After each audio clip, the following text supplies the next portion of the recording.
Honra ao Mikhail Ivanov. Bem, caros amigos, estou extremamente contente por reencontrá-los. Eu lhes agradeço por acolher-me e eu venho para trocar com vocês, como de hábito. Questão: ver relâmpagos de olhos abertos ligado ao desconhecido que chega. Perfeitamente. No ano passado houve a fusão dos éteres, com as luzes azuis. Agora, os relâmpagos são brancos, independentemente de qualquer trovoada, tempestade. É a chegada da onda galáctica. Questão: uma tensão dolorosa do chakra do coração é ligada às modificações atuais? Perfeitamente. Eu creio que, há alguns meses, um amigo havia explicado os diferentes circuitos que uniam. Ele voltou a falar disso, não há muito tempo. Eu creio que uniam as diferentes portas do peito, que cercam o chakra do coração, é claro. Questão: poderia falar-nos das vias ascensionais? As vias ascensionais. Vocês têm muitos elementos que foram comunicados pelas estrelas, portanto, eu não gostaria de invadir as prerrogativas delas. As vias ascensionais, de fato, isso se resume em uma frase, porque não é questão que eu lhes dê os diferentes destinos possíveis, porque há um para cada um de vocês, que é diferente. Portanto, isso é impossível. Em contrapartida, vocês têm, já, uma pequena ideia, através do que disseram as estrelas.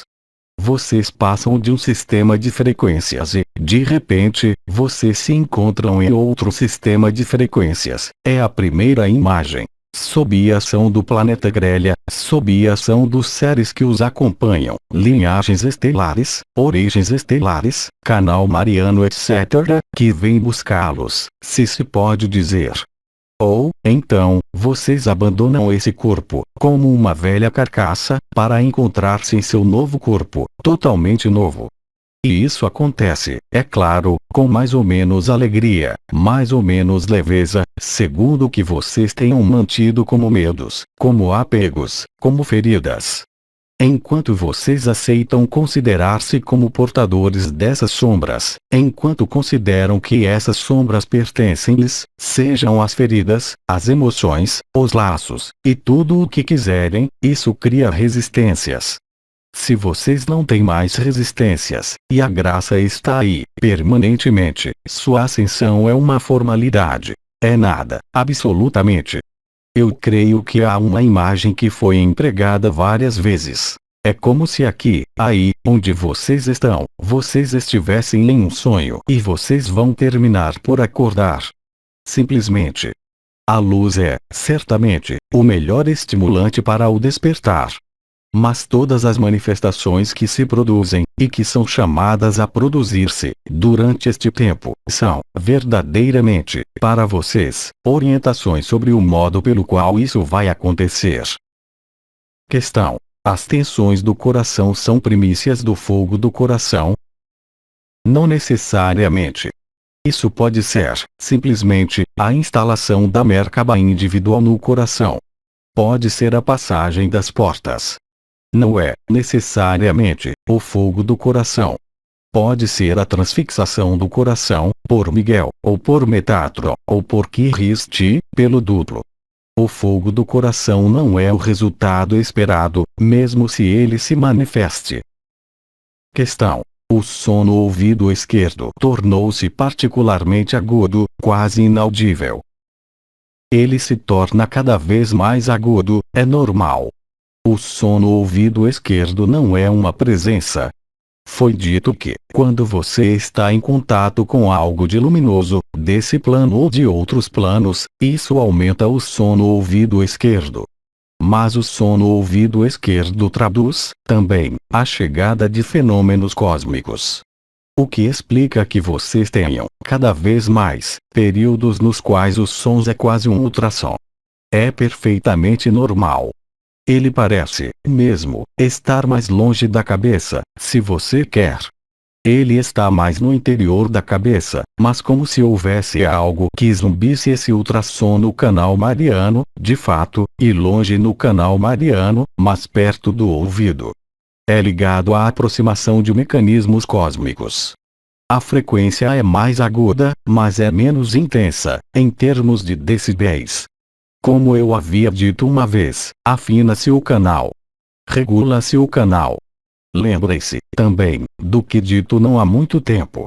Que agora o Antakarana, isso foi explicado porque vocês eram os liberadores da Terra, que o Antakarana individual era ligado, de algum modo, ou na fusão, ou nos termos que vocês quiserem, mas estava em ressonância, em todo caso, com o Antakarana coletivo. O que explica que, aproximadamente há uma semana, talvez antes e talvez mais recente para outros, há uma modificação da frequência. É evidente. Questão: há muitos outros sistemas confinados como o nosso? Eu creio que isso havia sido precisado há alguns anos. Deve restar aproximadamente a metade de todos aqueles que haviam sido confinados, ou seja, pouco mais de 40. Questão: se se tem, ainda, dificuldades com chakras, convém ocupar-se deles ou deixar fazer a graça. Isso depende se você é masoquista ou não.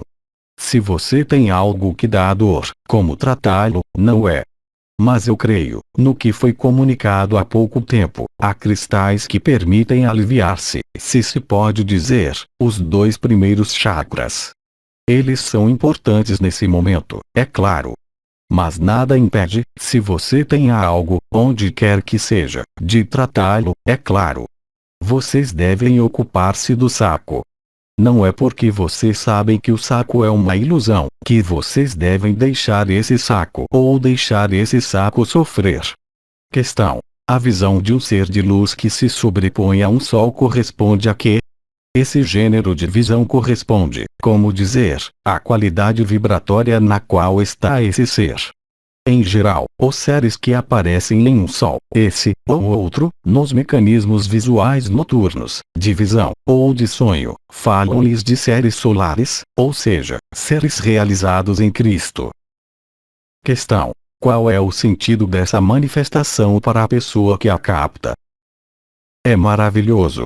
Você tem um ser de luz crística que vem vê-lo, à noite, e, em lugar de aproveitar dessa vivência e desse amor, que se troca, o mental pergunta qual é o sentido. O que você quer nutrir? Seu coração ou a cabeça? Era um representante em sóis. Quando eu digo isso, eu não sou tão humorístico assim. Imagine que você tenha vontade de se apaixonar. Você é muito jovem. Você está no deserto, aí, você vê aparecer uma bela mulher. É como se você se voltasse para seu companheiro, que está longe, atrás, e você lhe dissesse. Você pode perguntar-lhe o que ela faz aí. Em lugar de viver o que há a viver naquele momento. Lembre-se, o mental está sempre em emboscada, porque ele tem necessidade de significados e de explicações. Por exemplo, se você vê um golfinho, é evidente que é Sirius que vem visitá-lo.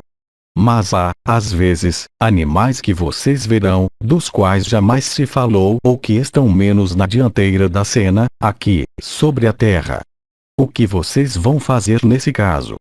Não se deixem enganar pela forma ou pelo que é visto, mas banhem-se na comunhão que se produz naquele momento.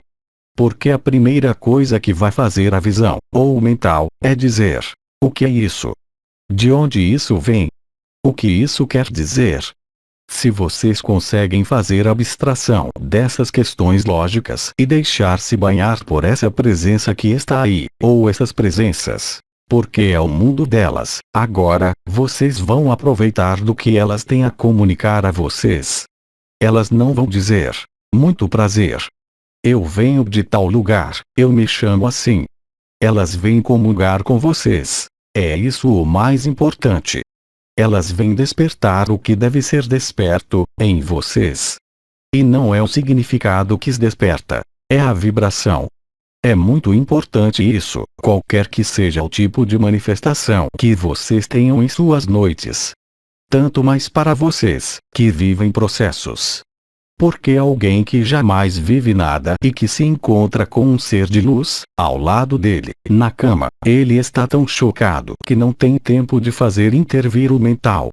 Mas vocês estão habituados, digamos, a vibrações, a manifestações. Portanto, é claro, vocês conseguem manter a vibração e servir-se de seus sentidos e de seu intelecto.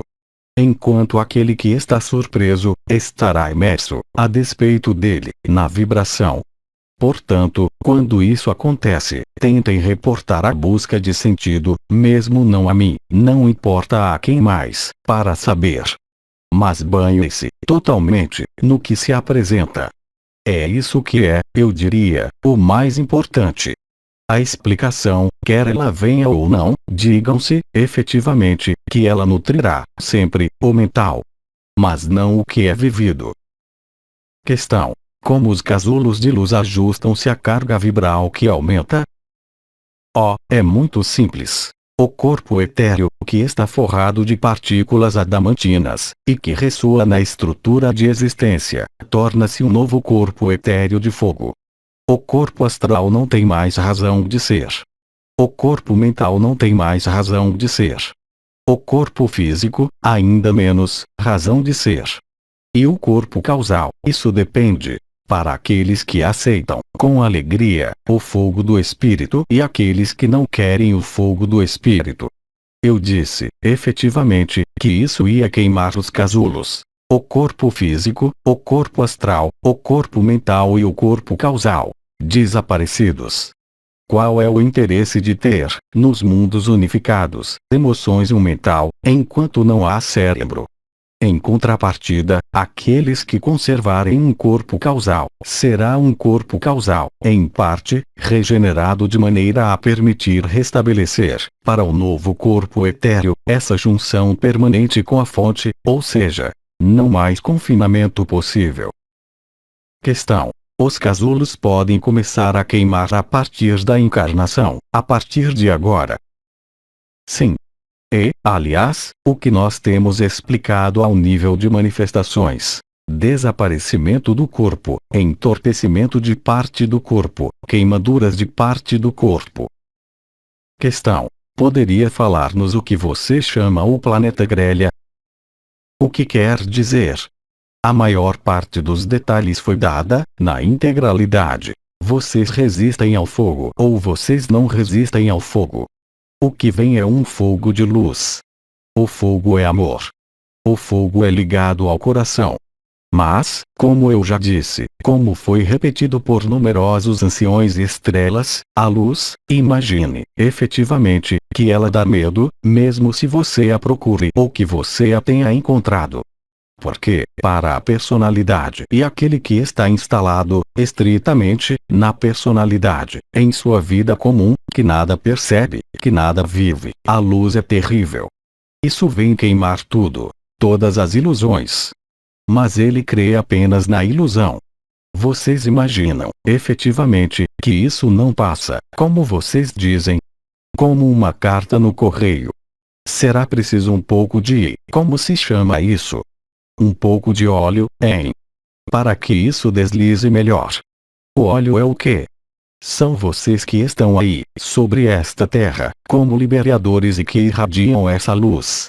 Mas não há alternativa, portanto, que não sua capacidade para não pôr distância entre a graça, as vibrações, as presenças que vocês sentem, as experiências que vocês vivem à noite.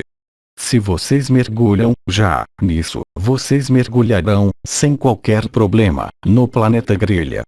E se vocês resistem, isso vai esquentar. São as forças de reação. Mas vocês são livres.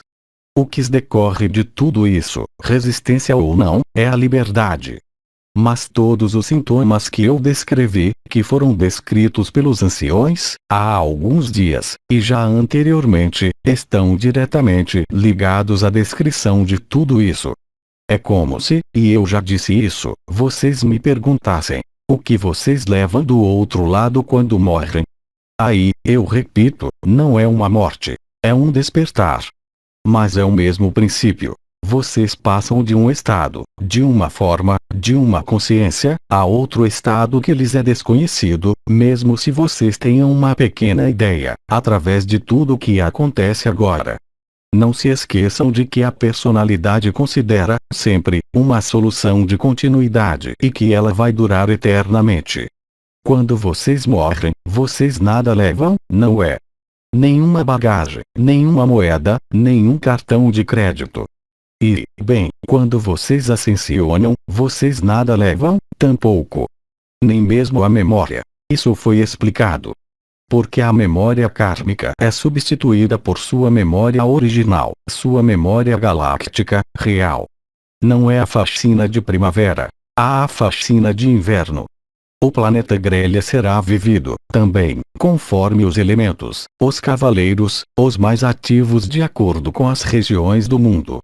Eu falei das linhas de predação. É evidente que há regiões, ao redor do cinturão de fogo do Pacífico, que são marcadas pela maior parte dos cavaleiros. Eles estão todos ativos lá. Porque é essa zona que deve, se querem, permitir a expansão da Terra. Questão. Pode-se dizer que o livre-arbítrio não existe mais desde 22 de setembro. O livre-arbítrio existe, sempre, para aqueles que nele creem. A prova. Mas para aqueles que são mais favoráveis à ação de graça, o livre-arbítrio e a ação-reação apagam-se por si mesmos.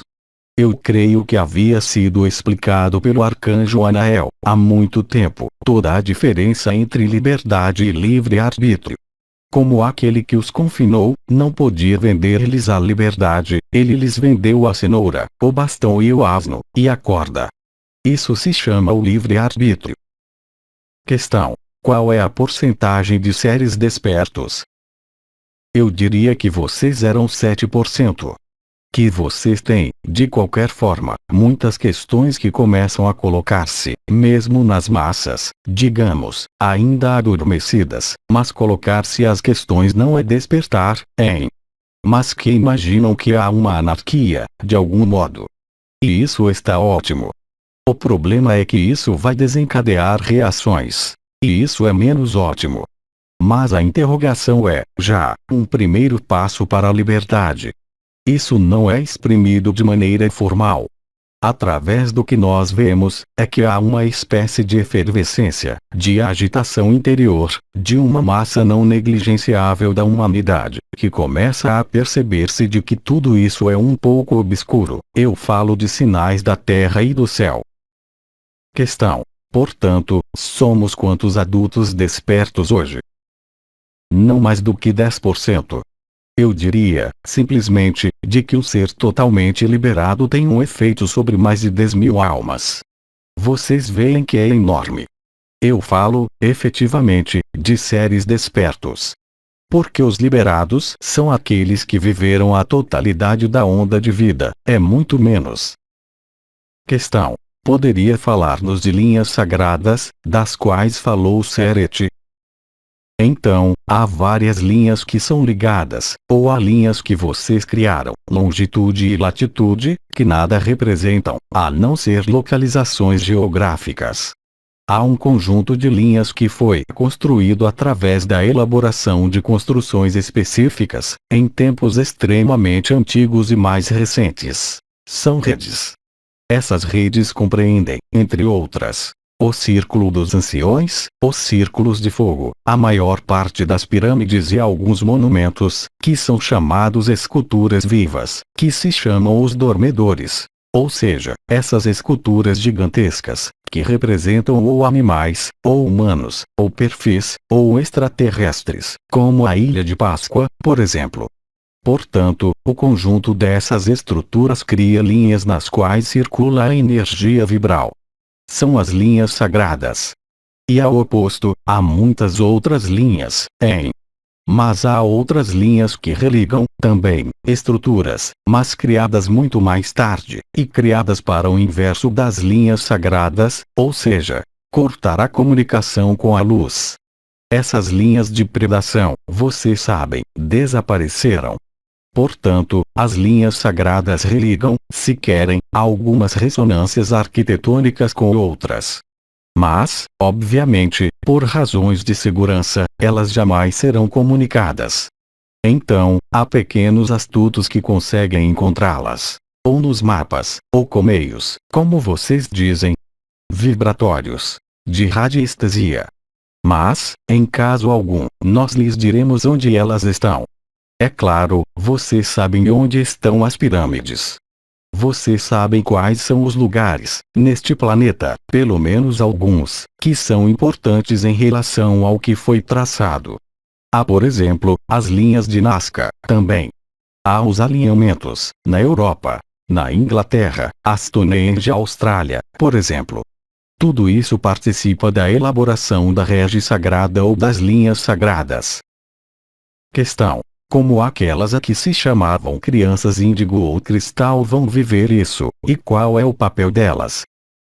Agora, no que vocês chamam as crianças índigo, cristal, diamante, não sei mais qual a denominação, é uma sacola. Não vejam nas crianças índigo, crianças despertas ao nível do coração. Elas são despertas ao nível do terceiro olho. Fazem parte do programa de falsificação da matriz, destinada a sempre atraí-los para o terceiro olho, ou seja, os conhecimentos esotéricos, os conhecimentos, por vezes, muito complexos, muito científicos, que puxam essas crianças. Não todas, é claro, porque há muitas categorias aí, mas é uma sacola. Questão: os jovens adultos serão interrogados pela luz do mesmo modo? Perfeitamente. São adultos como os outros. Vocês estão na idade que vocês têm, no momento que é preciso e no lugar que é preciso. Alguém que tem 20 anos, hoje, pode ter uma sucessão de vidas 1000 vezes mais importante do que um velho de 90 anos. Questão: a ascensão será mais fácil para viver para as almas encarnadas após 1984? Perfeitamente. Porque elas nasceram também, com a vibração do Espírito Santo. Mas vocês imaginam, efetivamente, que o trabalho da luz prosseguiu, com felicidade, muito mais tempo do que era previsto. Porque o período do Apocalipse, eu os lembro, devia durar 3 anos e meio. Bom, é claro, há regiões do mundo que são mais afetadas, pelos elementos, do que vocês. Mas, globalmente, pode-se dizer que não é de todo dramático, mesmo para pontos de vista da ilusão, não é? Portanto, aqueles que nasceram após 1984, beneficiaram-se do Espírito Santo, na descida. Mas é o que explicava antes. As forças de predação, que ainda estavam presentes, elaboraram uma estratégia para fazer nascer algumas categorias de crianças como uma abertura do terceiro olho, e não do coração, que chegou, de algum modo, a limitar o impacto da descida do Espírito Santo depois de 1984. Não temos mais perguntas, agradecemos. Então, vou desejar-lhes muito boas vibrações noturnas, boas visitas ao seu lado, que vocês contêm as vibrações de amor delas. Eu lhes transmito, quanto a mim, todas as minhas bênçãos. E eu lhes digo até muito em breve. Fiquem bem.